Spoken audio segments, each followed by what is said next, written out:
Coming off a 34-17 loss, the Golden Eagles have another exciting matchup this week versus the Jackson State Tigers. We will recap USM's Week 1 matchup and give a breakdown of today's game.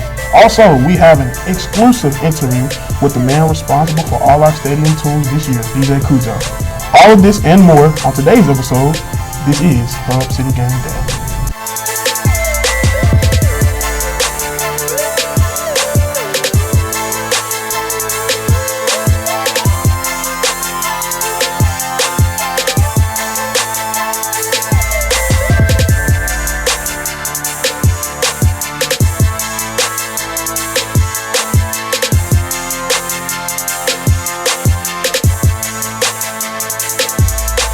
Good afternoon, Golden Eagles. I'm your host, Micah Gibbs, and I'm here with my guys. What's going on, man? Hey. Back for another week. Back for another week, man. USM was stunned last week after MSU came to the Rock and dominated. The final score ended up being 34-17, but the game wasn't a beatdown all the way through. USM had a great showing in the first half, managing to put up 10 points and hold the Bulldogs to 13. But in the second half, things took a turn. The Bulldogs pulled away and scored 21 straight before the Eagles managed to tack on a garbage time touchdown. So, start off with Gabe. What happened last game? I would like to say a quote from a former Alabama player, you know him yourself, Courtney Upshaw. We got straight up out physical. That doesn't make any sense, but it makes sense. The front seven on both sides were just getting pushed around. Mississippi State ran a 3-3-5 and had pressure. Everybody knows a 3-3-5 is for passing only. We tried to run the ball. Our running backs kept jumping from hole to hole instead of hitting the A-gap for 2 or 3 yards, looking for the home run ball. It was bad. Yeah, and I'm glad you touched on the lack of physicality. And Mississippi State spent a lot on that O-line, Andy. Talk more about that and how that impacted the game, the battle in the trenches. Man, I got to tell you, Blake Anderson, who is the offensive coordinator for Southern Miss now, he was at Southern Miss about 15 years ago. He was offensive coordinator too. His whole offense at Southern Miss was to do those little flea flickers and just try to get 2 or 3 yards each game.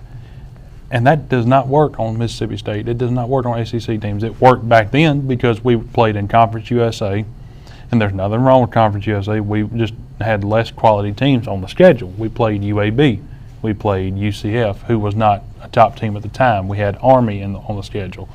And for Power Fives, we had Kansas and Virginia on the schedule. It worked on teams like that had more pass-oriented defenses.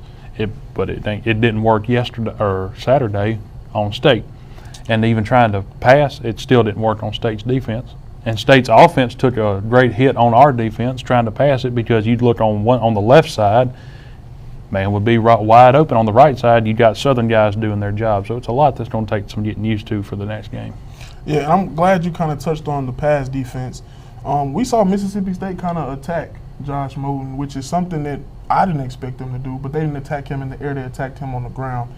Gabe, how do you think, going into this Jackson State matchup with another team who is pretty big up front, pretty physical, how do you think the Southern Miss defense can prepare for this one? Well, there's one guy I'm looking at, Ahmad Miller.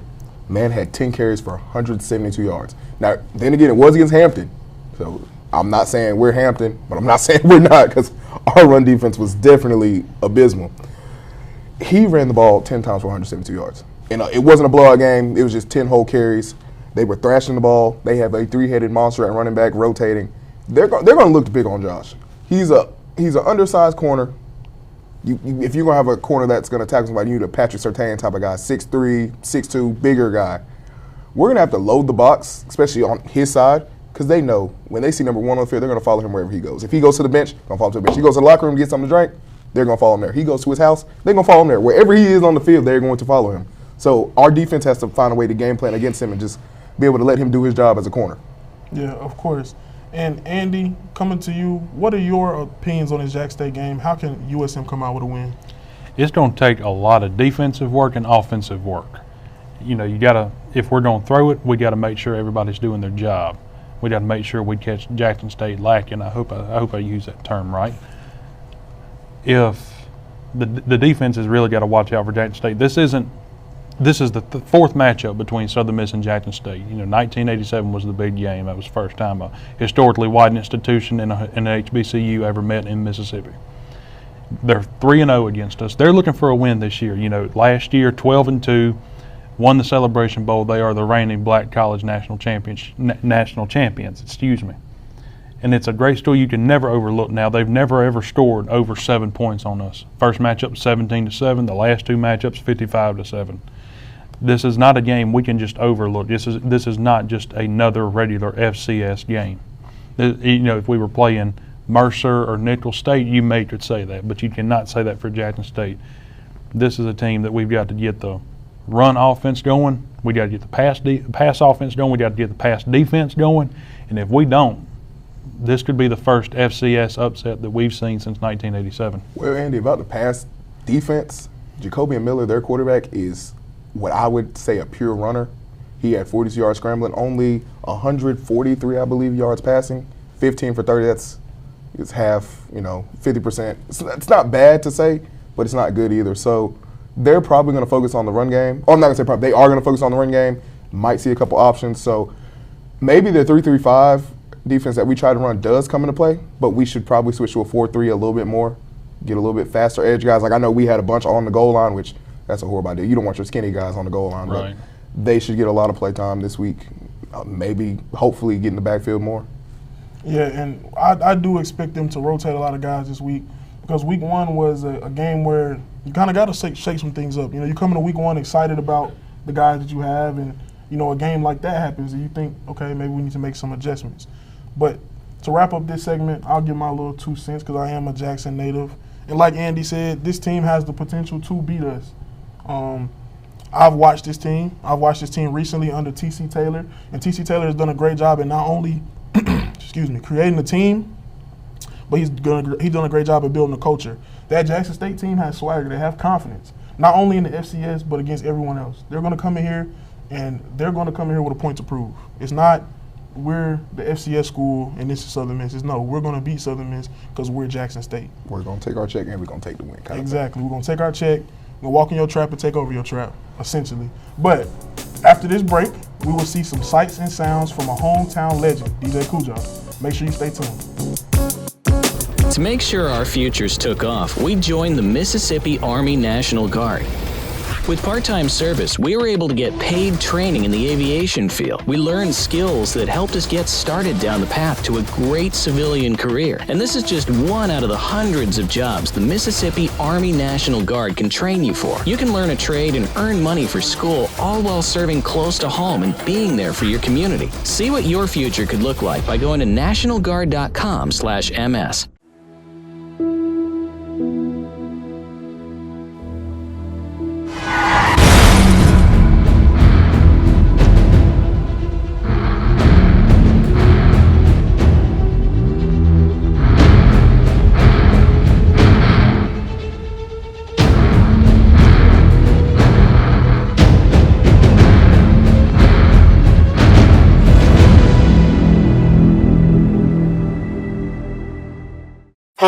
The Sleep Shop at Furniture Direct offers the largest selection of Tempur-Pedic, Sealy, and Stearns & Foster, which means you can buy it today and sleep on it tonight. Come experience the cooling comfort of Tempur-Pedic, the ultimate support of Stearns & Foster, and of course, the most trusted name in sleep, Sealy Posturepedic.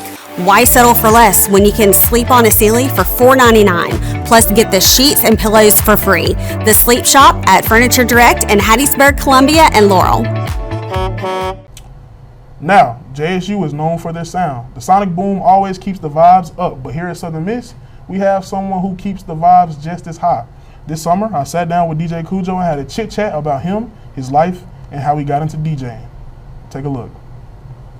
Can you tell me a little bit about yourself? If you were to describe yourself to a stranger, how would you describe DJ Kujho? DJ Kujho is motivated, consistent, disciplined, committed to entertaining. DJ Kujho is someone that loves his city, someone that loves his school, someone that loves people. Yeah, of course. And keeping up with that, for figuring out who DJ Kujho is, I read that your dad was a musician, you played the piano and guitar, your mom was a singer. Yep. So how did that upbringing kind of play into who you are now and like the man that you are now? Being around in watching my mom and my dad's work ethic, it transferred to me. My dad always taught me to give a little more. My mom always taught me to go in with excellence in anything that I do.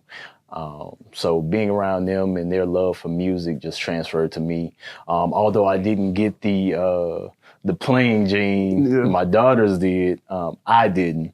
But being able to DJ and still work with music has been a blessing. Yeah, you just have to find a different lane. Oh, ain't nothing wrong with that. You gotta find out where it works for you. Yeah, of course. So transitioning to DJ, how did you get started in DJing?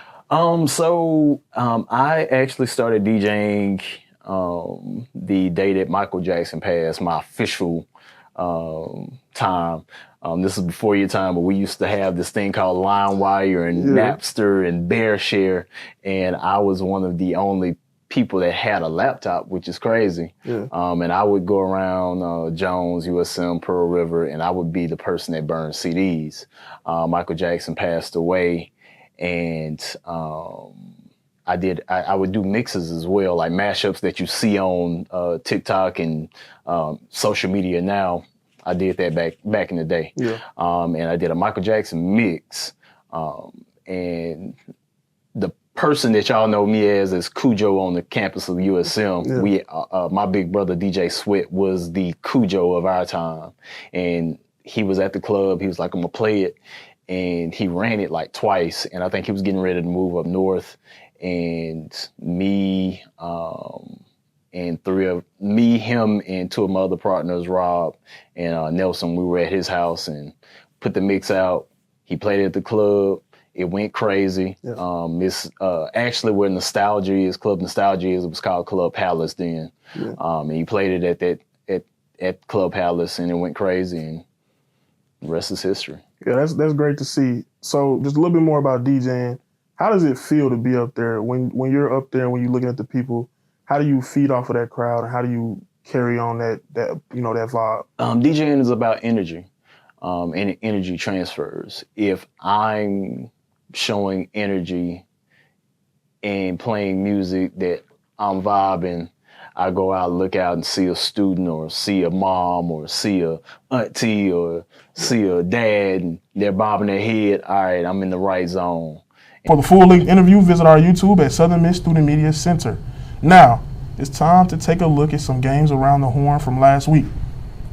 Looking back at our highlighted game of the week, Ohio State managed to come out on top against the Longhorns. Matt Patricia and the defense managed to get after Arch and frustrate him in his first start at the shoe. So, I'm going to start off with Andy.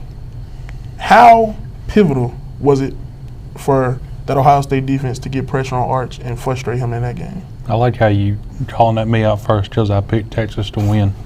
Hey, I did too. I'm currently 1-4, so I gotta bounce back.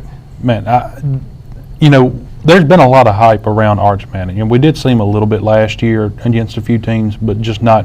He wasn't on the mainstream of every single game that Texas played. So there was a lot of confusion around him going into this game. So there wasn't a sure bet that he was going to get out there, throw 200 yards, throw 6 touchdowns, and also run for another 200 yards. You never know that. So Ohio State had to get out on a limb to say, hey, we're going to go out here and we're just going to block this guy off on everything he does. And when you look at the score of the game, a very low-scoring game between two top two teams, you think, man, they really did it. They held down Arch Manning. So now everybody's starting to wonder going into week 2. Texas has San Jose State this week. You got to wonder, okay, was that just Ohio State's defense being top tier, or is Arch Manning, I wouldn't say a bust, but is he not what we were expecting? But for this, I got to say it was Ohio State defense. Yeah, for sure. And whenever you have a NFL Super Bowl championship winning defensive coordinator come in, it's kind of a different mindset. And they did a great job disguising coverages, rolling to different coverages post-snap, and frustrating him to where he couldn't get into a groove. And we know Sark's offense is explosive. It's all about downfield plays. They just couldn't get those plays. So, Gabe, in that Ohio State game, Julian Sayin, I know we talked about he's just like Arch, unproven. What did Julian Sayin prove to you in that game? Well, looking at the stats and looking at the game, 2 different things. He went 13 for 20, 126 yards, That's more of a check down game, which that's all he had to do. I mean, he found Carnell Tate for that deep pass. They were somewhat boxing Jeremiah Smith in coverage. It was a lot of cover 4, cover 6, because they know when number 4 gets going, you can't stop him. Yeah. So I'm not going to say it was more him. It was more game planning for the defense that went wrong. A lot of busted coverage. Then they mixed in a little bit of the run game. Julian's saying he's not really a runner, so they didn't have to worry about that. But you had C.J. Donaldson, who had a great game. Like I mentioned, Carnell Tate, the backup running back, Peoples had 20 yards. I mean, that's not a lot, but in the grand scheme of things, a 7-14 game, 20 yards can make or break the game. So it was just Texas worried about 4 more than they worried about everybody. Yeah, of course. And I think we can pump the brakes on the Arch, people jumping ship from him. I think that first game against the national championship team, I think that anybody would have had a performance, or anybody could have had a performance like that. So I think that the verdict may still be out on him. And the shoes, 108,000? Of course, 100,000 strong. 100,000 plus, yeah. And that game, shouldn't be a mark on his record, but and maybe a 12 o'clock game too is. I need to see some conference play before I have an official verdict. Yeah, when he's on the road against Florida, South Carolina, something like that, we'll see again what he's made of. But it's enough about Arch, enough about the Longhorns. Now we're going to move on to this week's matchups. And we have a pretty big one going on in Oklahoma. Bryce Underwood is taking his first real test. I know he played New Mexico last week, and that was a test. That was his first game of the season, but he was at home, had the home crowd. Family was probably in the stands, but now he's on the road in Norman. Gabe, I'm going to start off with you. What are your keys for this game for Michigan and Oklahoma? Really, for Michigan, the defense has to step up. They were getting a little bit ran over by New Mexico State. I'm not going to say it was completely, because they still won the game handily, but this is Oklahoma.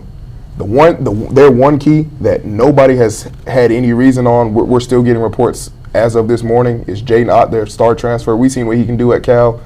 Michigan's defense didn't stop the run well. You put him in that run game. He had 1 carry last week just to get it going. He had some fall injuries that they don't want to discuss, so we can't really say anything about it. But if he's healthy and in the game, Michigan's gonna have a problem. Now for Bryce, Oklahoma's secondary is pretty much still the same that they were last year. He's gonna have to deal with the noise, deal with possible adjustments on the field. Maybe even halftime adjustments. They switch to, hey, we're going to a quick game now. He's going to probably try to shift his mind. So it's really hard to give him keys. It's just basically you got a barbecue or mildew, brother. I ain't even going to lie. It's not high school no more. You're not at Bellevue, Michigan. You at the University of Michigan. So it's time to show what you're made of, man. Yeah, of course. And Oklahoma has a guy on their side, and John Mateer, who has a lot riding on him. He coming in from Washington State, seeming like the guy that's going to turn around this team, this school. Andy, can you tell me a little bit more about him and also the Brent Venables defense going up against this young quarterback? This is a game that I am excited for. I'm a little skeptical. I'm always skeptical about Oklahoma and Michigan. They're 2 blue blood teams that just have been on dry streaks lately. It took Michigan from 97 to 23 to win one. Oklahoma's still looking for their first one in about 25 years. National championship, that is. They should keep looking. So I'm excited for this game. This is going to determine the trajectory of both of these team seasons. I'm excited to see what John Mateer does. This is a big test for him against Michigan. And, Michigan may crumble because they're not in the big house.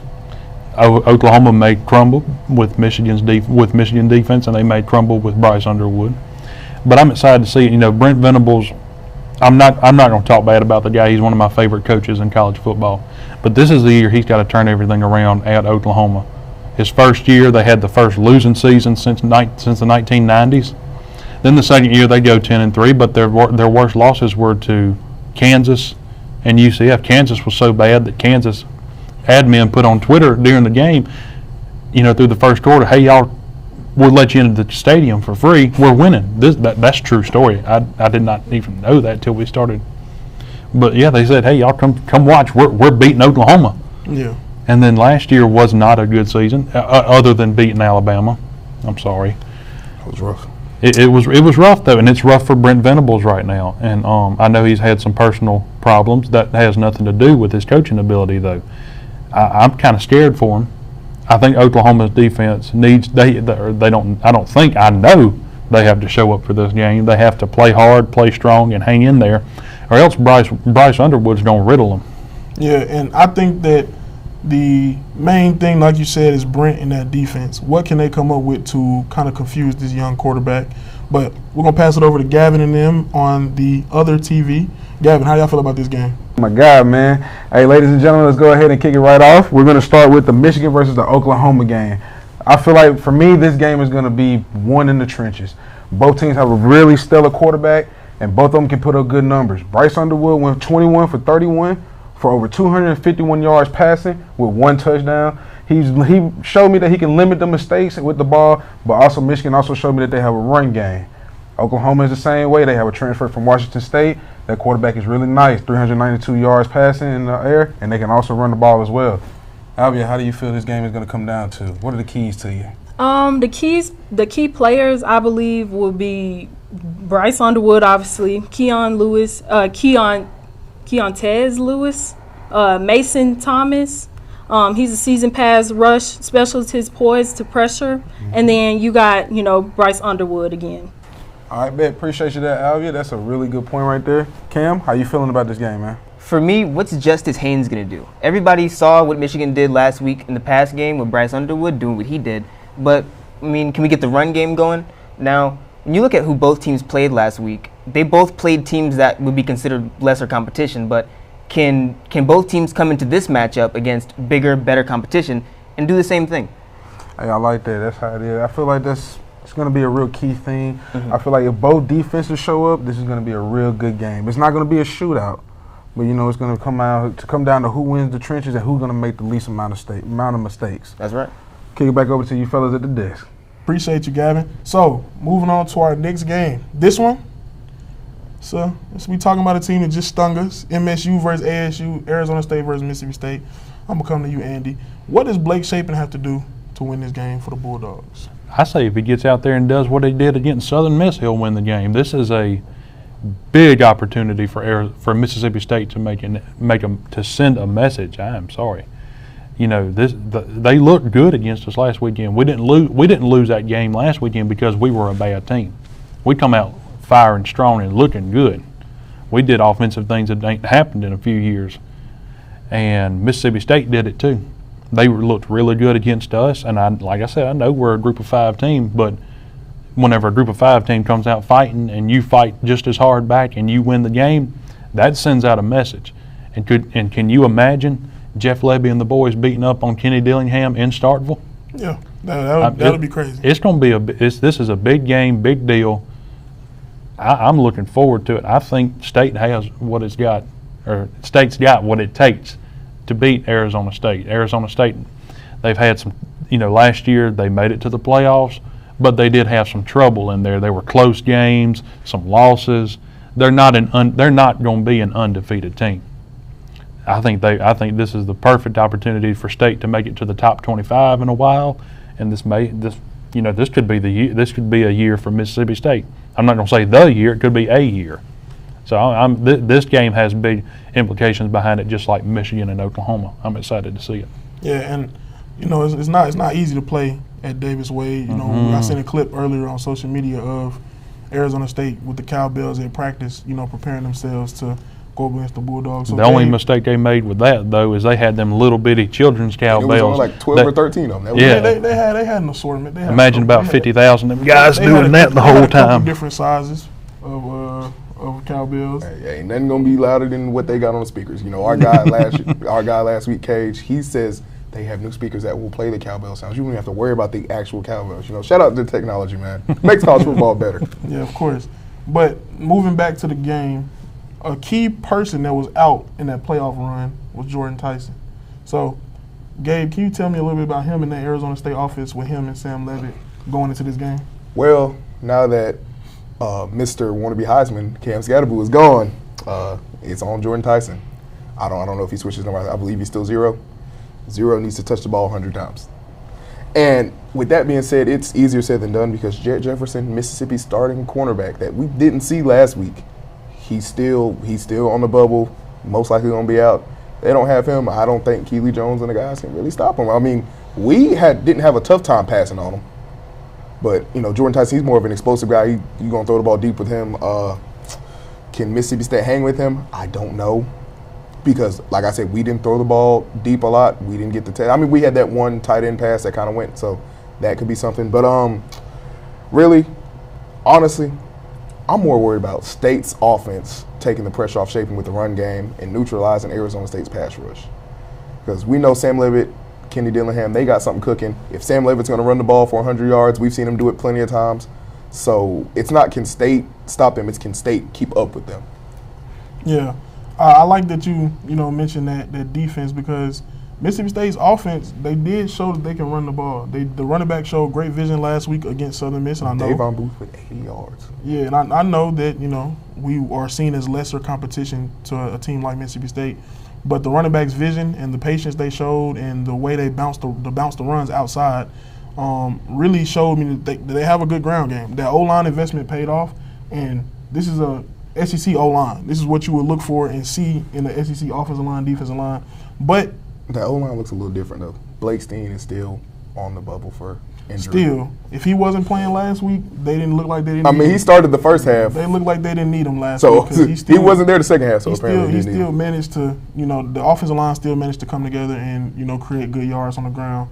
But I believe Jordan Tyson will be the difference maker. We saw a couple of plays that went towards Kelly Jones from Mississippi State, and I think that, but due to the fact that we didn't really have a receiver of that size and that ability to capitalize on that matchup, we had a lot of guys that are shorter. I know Montgomery, 7 for us. He went out there. He's a little bit taller of a guy, and Kelly Jones had a little head top on him. So I think that they're going to exploit that matchup and possibly see Jordan Tyson come out on top. Gavin, how y'all feeling? Appreciate you, Micah. Next game we're going to talk about, Mississippi State versus Arizona State. Now, Mississippi State, they did come in here and they came right into the Rock, and they beat the Southern Miss Golden Eagles. Mississippi State showed very, very good flashes that they have a team around them that they built during the offseason. They brought in a lot of transfers. They made a lot of corrections to their defense and their offense. They showed a lot of RPO over the weekend to where that they also could torch us over the top. They forced Coach Huff to bring everything underneath, and as soon as they realized that he kept everything underneath, they always took the top off in one play, which was the first drive on the third play of the game. It was a nice little 54-yard bomb to the house. Guys, how we feeling about this game? How we feel that Mississippi State's going to do against Arizona State? Arizona State is ranked number 11. But, anybody can get beat on any given weekend. Alvia, we're going to start with you. I would say, will Arizona avoid early chaos? Now, the takeaways is the penalties, and could they set the tone? I'm just thinking of, could they stop, early chaos? Hey, you want to limit the penalties, you want to limit the mistakes, because this is going to come down to attention to detail.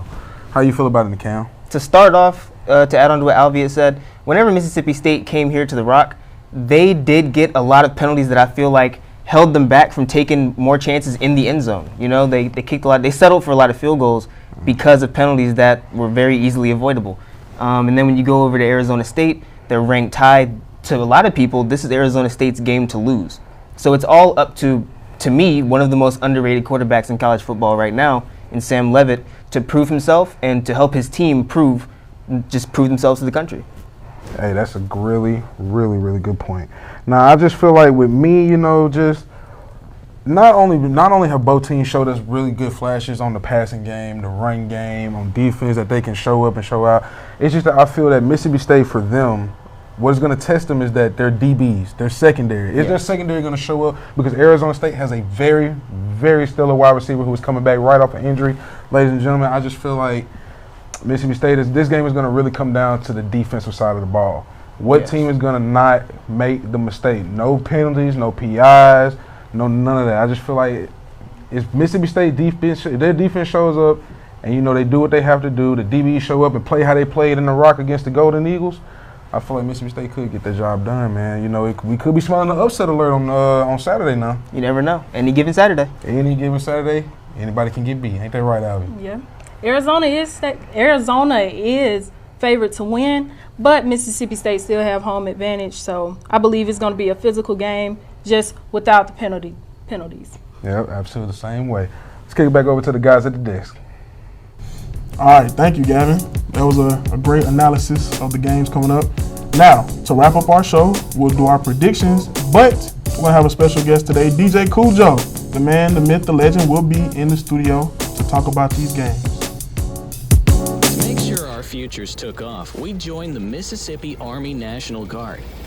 With part-time service, we were able to get paid training in the aviation field. We learned skills that helped us get started down the path to a great civilian career. And this is just one out of the hundreds of jobs the Mississippi Army National Guard can train you for. You can learn a trade and earn money for school, all while serving close to home and being there for your community. See what your future could look like by going to nationalguard.com/ms.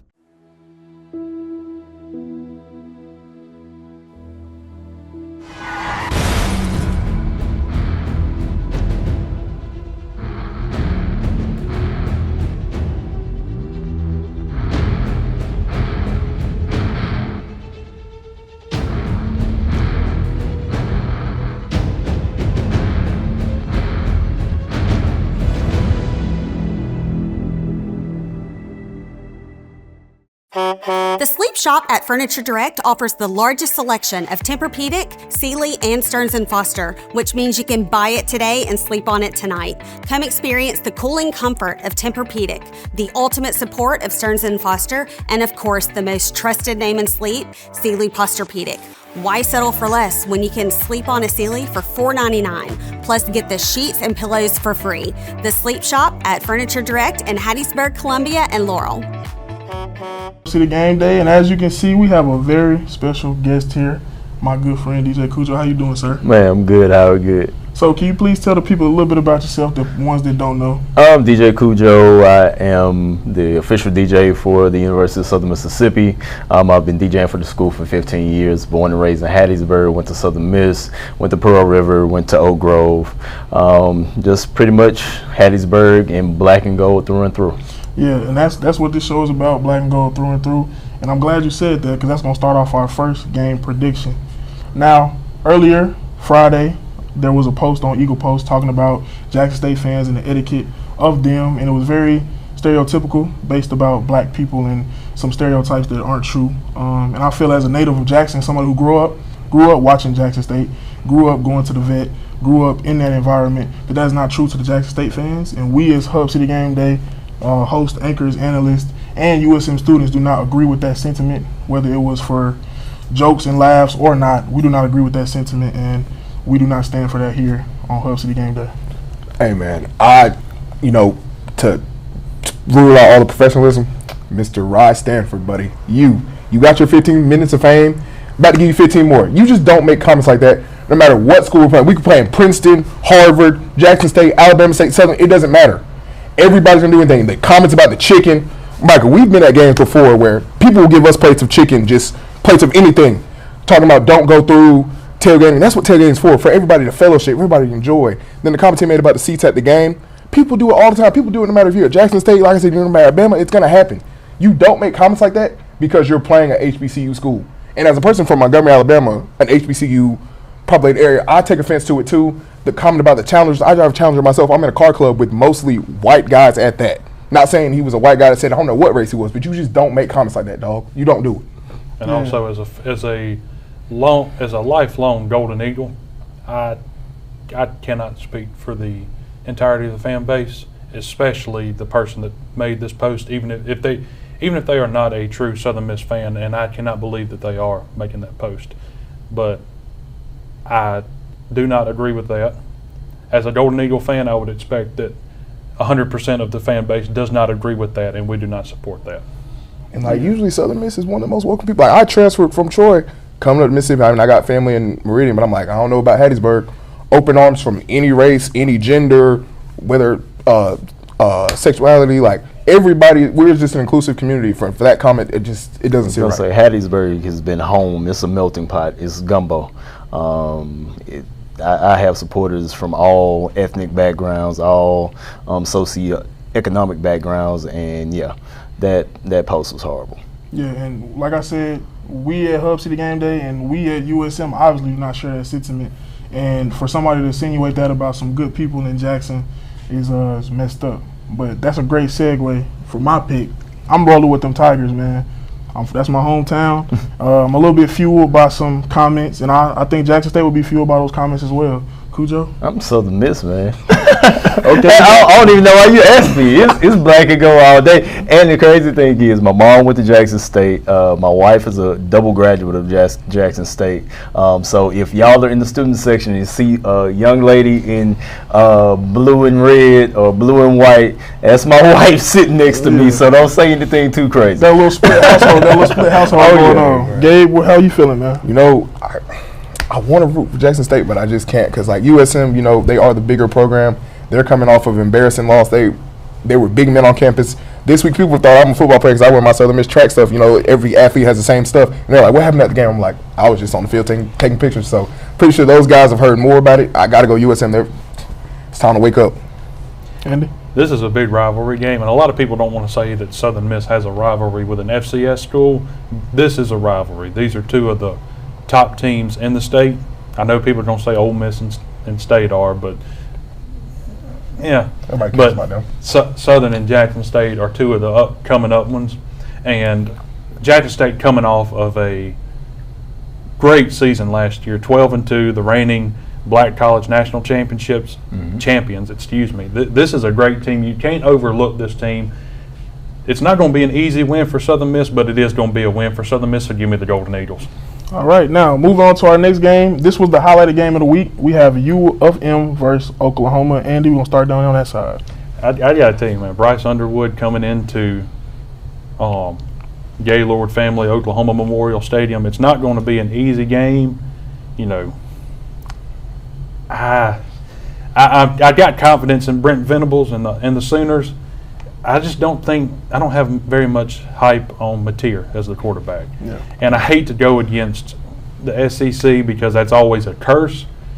I ain't got a lot of hype in Michigan or Oklahoma, but this, you know, whoever wins this game is most likely going to the playoffs this year. I think you can say that boldly, but give me the Wolverines. Okay. Hey, man, like you said, it's hard to go against the SEC, but, like, Brent Venables, this is his make or break year. This is his, like, as I like to put it, the barbecue or mildew. Either, brother, you gonna do it, or you gonna be in Southern Miss with us, man. I ain't gonna lie. You got a lot of key transfers on the offensive line, offense, and Jaden Ott, which still don't know if he's playing or not. But I gotta give it to Oklahoma, man. It's gonna be loud. Gaylord Stadium is I think it's a curse there, honestly, because them 6:30 games we seen Bama last year. I gotta give it to the Sooners, man. Kujho? I was gonna say I'm going with Oklahoma. Yeah, and I think that last week being a parrot kind of stabbed me in the back right there. I was kind of parroting everybody, but I'm gonna go ahead and do it again. I gotta go with Oklahoma for the simple fact that, like you said, that stadium's gonna be loud, and those stands are pretty close. They're close to the sideline. So a freshman coming into that environment, playing a team like that, with a coach that is on the hot seat, who is gonna throw everything at them to win that game, I'm gonna go with OU. Now, moving on to another game in the HBCU land, we got Southern versus Bama State. Cujo, starting over here. Oh, man. I'm gonna say Southern.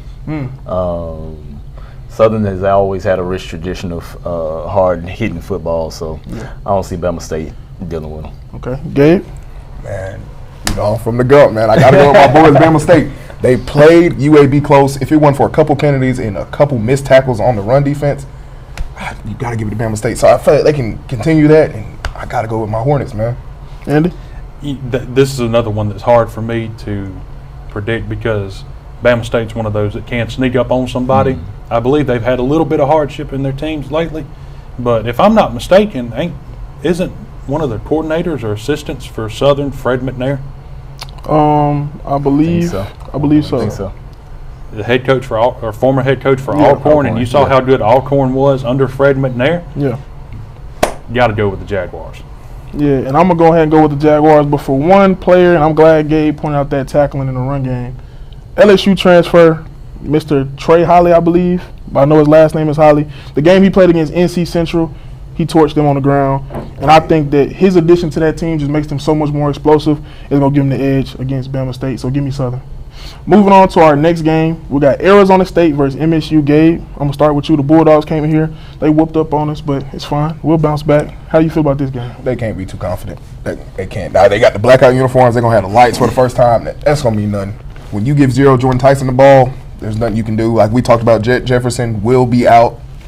you can't stop Sam Levitt, his dynamic ability. We seen Braylon Braxton have his dynamic parts against Mississippi State, so got to go with the Sun Devils, man. All right, Andy. I find it funny how the noise is going to work on Michigan, but it ain't going to work on Arizona State. Because, if you took, except for Death Valley at LSU, Davis Wade Stadium on a blackout night and about 60,000 cowbells ringing, that is probably the second loudest environment in college football and probably one of the greatest environments. A lot of people hate on the cowbells. I think it's a great tradition. I'm going to get that out there so the Southern Miss people on Twitter can tear me up later. I'm used to that. But I just like how State looked against us because we're not a bad team, and they played very well against us. I'm excited. I'm excited for Arizona State too. I see them going very far. But after last week's performance, give me the Bulldogs. Okay, Kujho. Well, it's my former team. I can't go against home. Blake Shapen looked great last week. Coach Levy is my boy. I love the team. I found it funny that ASU had trainers with little wedding bells, like them little cowbells. You have no idea how loud it gets in Davis Wade if you've never been there. So I'm going with the Bulldogs. Yeah, and I'm gonna have to differ here. I'm gonna roll with Arizona State. Last semester in the spring, I kept up with Arizona State a good little bit, and I think Sam Levitt is a quarterback who can go into that environment and win. Had a great performance against Texas in that playoff matchup. A little slow, but he did find his groove, and I think that Mississippi State's momentum will carry them in that first half, and that's going to make it hard for ASU. But I think at the end of the day, ASU's been there. They've had those tough matchups. They'll prevail. Would you say you throw up the pitchforks for one time? Nah, I can't throw up the pitchforks. I don't. You know what I'm saying? That's not my school. But just remember that game from last year, though. Yeah, that's true. Arizona State barely beat Mississippi State on their home turf. Yeah, but I mean, I just need one game. I just need one score. I need 1 point. Barely counts in my book. A win is a win. A win is a win. So moving on to our next game, we got Illinois versus Duke. Andy, I'm gonna start with you, sir. I'm excited to see this game, Big Ten versus ACC. I've got big implications for Illinois. I don't think they go to the playoffs this year, but they're going to be one of the first 5 out. Duke is a team that it's hard to tell. They've been on and off for the last few years with Mike Elko, but I'm excited to see. I think this is a game Duke could upset a top 25 team, so I'm going with the Blue Devils. Okay, Gabe. Got to go with the Fighting Illini, man. They were this close from making, 13th ranked last year? Yeah. Then they proved it against South Carolina, why they should have been in. Got a lot of returners coming back. You gotta roll with them. I really hadn't been following Duke, so I'm going to go with my heart. Go with your heart. Hey, sometimes that's what you got to do. And I'm going to go with Illinois, too. I like Luke Altmaier, great quarterback, played him in high school. He torched me in the 2 games I played him. But, I've seen it up close. I've seen it in person. He's a very decisive quarterback, makes his reads, gets the ball to his receivers in an accurate manner. I think that the fact that they've built that foundation, that win over them, that bowl game win, and the fact that they have a lot of returners, they have that squad, and Duke has a brand new quarterback. This is his first real test. On the first game, he played a FCS opponent. Money Mensah, man. Money Mensah. So this is his first real test, and I think I'm gonna take the Illini on this one. Now, moving to our Sun Belt matchup of the week, our rivals. We don't like them too much, South Al, but Kujho, let me see how you feeling about this. I want both of them to lose. I just want Mobile just to open up and they all just sink down into the field. But if I'm gonna go with somebody, I'm gonna go with Tulane. Okay. I think Tulane is gonna handle South Alabama pretty handedly. Yeah. Okay, Gabe. Hey man, like he said, coming from Troy, not going to Southern Miss, seeing that blue and red just really makes you want to throw up a little bit. You got to go with Tulane, man. My guy Jake Retzloff, who should be in the Power 5, but we don't talk about his circumstances. He's hungry. This is his revenge season. He's gonna keep it going against the Jaguars. All right, Andy. I must be the odd one out here because I don't see South Al as a rival. Okay. You got to beat them first before you can call them a rival. And I also hate Tulane because they are our number 1 rival. Right. Battle for the bell. But it all comes down to who's coached better, who's got the better players. And I hate to do it for the second week in a row, man, because it hurts my heart. Like, literally, my chest is going to be hurting after I say this. But roll wave. And I'm going to go ahead and jump on that wave again. Tulane was my only win from last week. So I gotta ride with my boys. That reel was hilarious. If you haven't seen the reel, check it out at Hubcity Gameday USM. You know, I had a rough week, 1-4, but I will bounce back. And I think Tulane going to help me with that bounce back.